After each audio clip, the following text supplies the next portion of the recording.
Date: a cold, moonless night of 31st of December, 1997. Time: 0145 hours. Temperature: minus 23 degrees Celsius. Place: military airfield of Leh, Ladakh. Altitude: 12,000 feet. Rarefied atmospheric conditions. Oxygen levels are 50% below the plain areas. Weather: non-stop snowfall since last 8 hours, turning everything either white or gray. Not a speck of life is seen, either wandering or flying. Ladies and gentlemen, let me transport your minds to a very different New Year's Eve. A routine snow clearing operation is underway at Leh Military Airfield. You see that picture? A snow clearing machine growls, crunches, and clears the accumulated snow. A team of army men are clearing the snow manually using the shovels. The team leader is a lady army officer, short and petite, all of 25 years old. She instructs the men and supervises the daunting task. She doesn't get satisfied easily because she knows the enormity of the task, encourages the team to move on. Once she approves, she switches on her walkie-talkie and gives a thumbs up to the air traffic controller. Her team has completed the assigned task, a hellish night that will allow the Indian Air Force sorties to land smoothly at the Leh military airfield at the first light. She gives a shabash to her men. The team has completed a treacherous task. Hostile weather conditions, life-threatening. The team has finally emerged a winner. Bone-tired, she returns home in the morning, where her husband, dressed in army combats, and a small toddler child welcome her with a smile for a warm breakfast. Nature has no gender bias. Cold bites equally to men and women. The lady in uniform is the first lady officer of Indian Army to be posted to high altitude and extreme cold climate areas. She is a Kargil war veteran and is the first lady officer of logistics wings of Indian Army to be part of battle zone ever. This is my story. Jai Hind.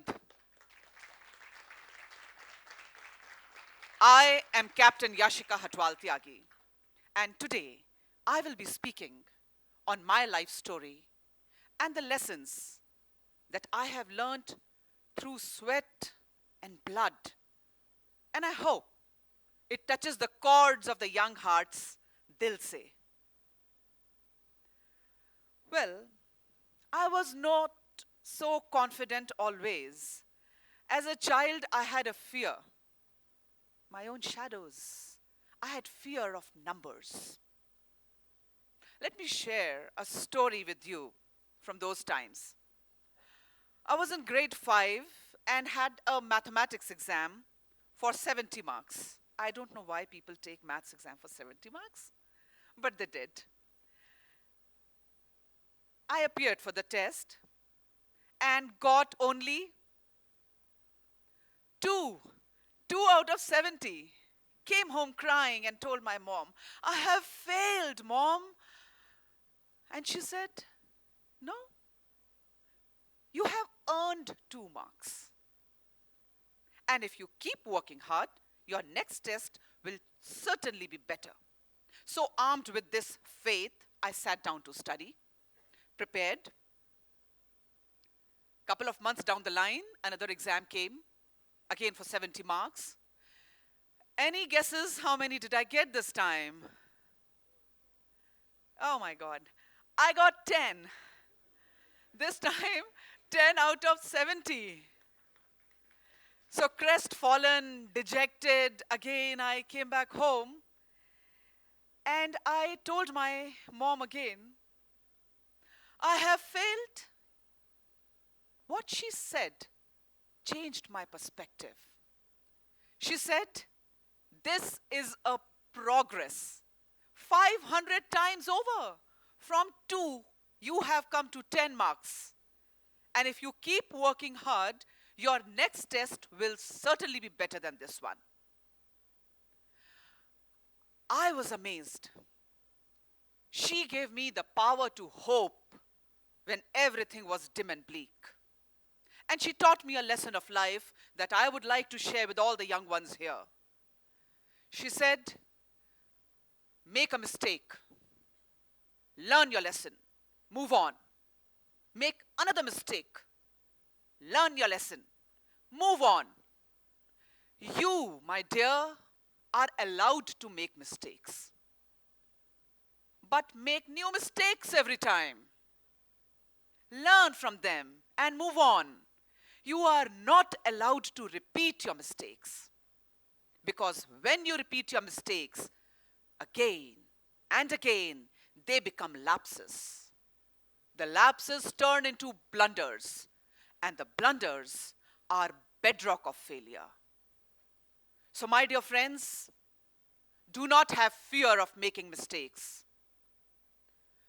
Fear of being out of your comfort zone. Fear of being out of work. Fear of being different. Fear of the unknown. Do not fear fear. Because fear sharpens you, strengthens you. It challenges you. And when you run away from fear, you are also running away from the opportunity to be your best self. I was grown in a family of 4 women only. Me, my 2 sisters, and my mother. I look the naughty one in the middle. My eldest sister was 9, I was 7, and my youngest sister was just 5 years old when we lost our father. My mother never wanted either me or my 2 sisters to have a subordinate status, either in marriage or in career. And in a rare feat of accomplishment, this young widow gave the confidence to her 3 little girls to have the confidence to make their dreams and aspirations come true. And let me share the status with you. The elder sister became a doctor, MBBS, MD. She served with naval hospitals and married her equal, a naval officer. I came into Indian Army, married my equal, an army officer. My youngest sister is a serving Air Force officer, and yes, you've guessed it right, she is married to an Air Force officer. 3 services under one roof. Ladies and gentlemen, this is the language of equality. Thank you. But today, I want to share with all of you the language of power. If we want our daughters to stand and compete side by side our sons, they will have to learn to take the fair share of fight. They will have to be on the sharpened edge of knife and not hide under the refuge of being the weaker sex. My generation demands of all the young women to be the women of substance, have a compassionate heart, and speak the language of equality. It was the year 1997 that I volunteered and got posted to the high altitude and extreme cold climate area of Leh.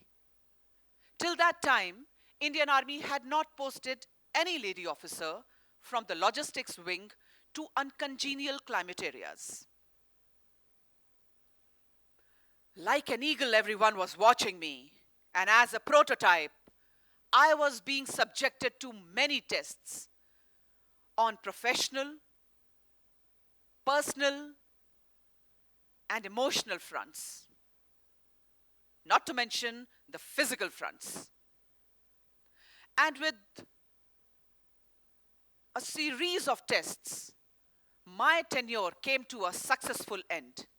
And along with it, this initiative of Indian Army also proved successful. It paved the way for more of my tribe to follow. But who knew that very shortly a completely different scenario would present itself that will test my josh and jazba. In the summer of 1999, Kargil war had started. We were thrown into the heat of battle. It was a challenging task to dislodge the Pakistanis from the formidable heights. Working tirelessly day and night, shoulder to shoulder with male counterparts. Let me share with you a first-hand account of battle zone. It's better to hear from the horse's mouth, mare's mouth. Aircraft upon aircraft were bringing in fighting forces from all parts of the country. From moderate climate areas directly into extreme cold climate areas. No time for human body to acclimatize to the steep rise in altitude, dipping temperature, lack of oxygen. We were working in an environment where lungs were screaming and gasping for air. Artillery regiments were deploying pinakas. They are multi-barrel rocket launchers, howitzers, Bofors, and so on. As a logistics officer, my task was to equip our forces with all kinds of ammunition, clothing, special equipments, and so on.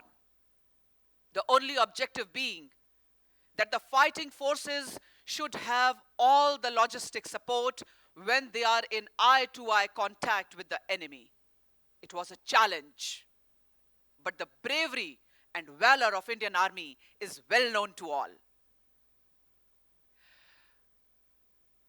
Suffice to say, my dear, bullet has no gender bias, and a splinter never chooses its target.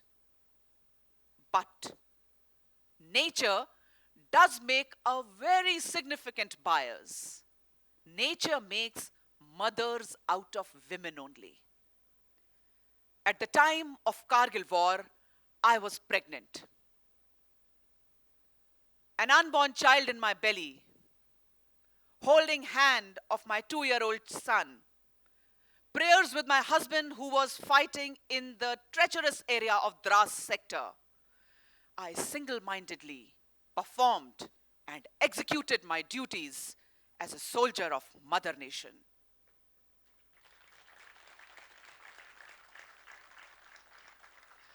Thank you.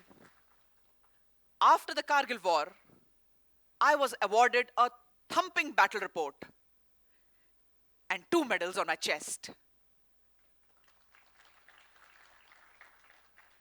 Radio City 91.9 has honored me with the name Warrior 2.5. I was a warrior holding my child, 0.5, the one who was not yet born. So that's pretty interesting, and I'm honored. But then that is all personal glory, personal achievement, and should not count much. The biggest glory of all is that it erased any doubt regarding the hosla and himmat of lady officers in Indian Army. When going gets tough, the tough gets going. So if you are always trying to be normal, you don't know how amazing you can be. So hold the bull by the horns. Look into the eyes of the fear. And you, yes, you will emerge a winner. I will end with the words, देह शिवावर मोहि यही, शुभ कर्मण से कबहू न डरूं, न डरूं अरसों जब जाए लड़ूं, निश्चय कर अपनी जीत करूं. Jai Hind. Thank you.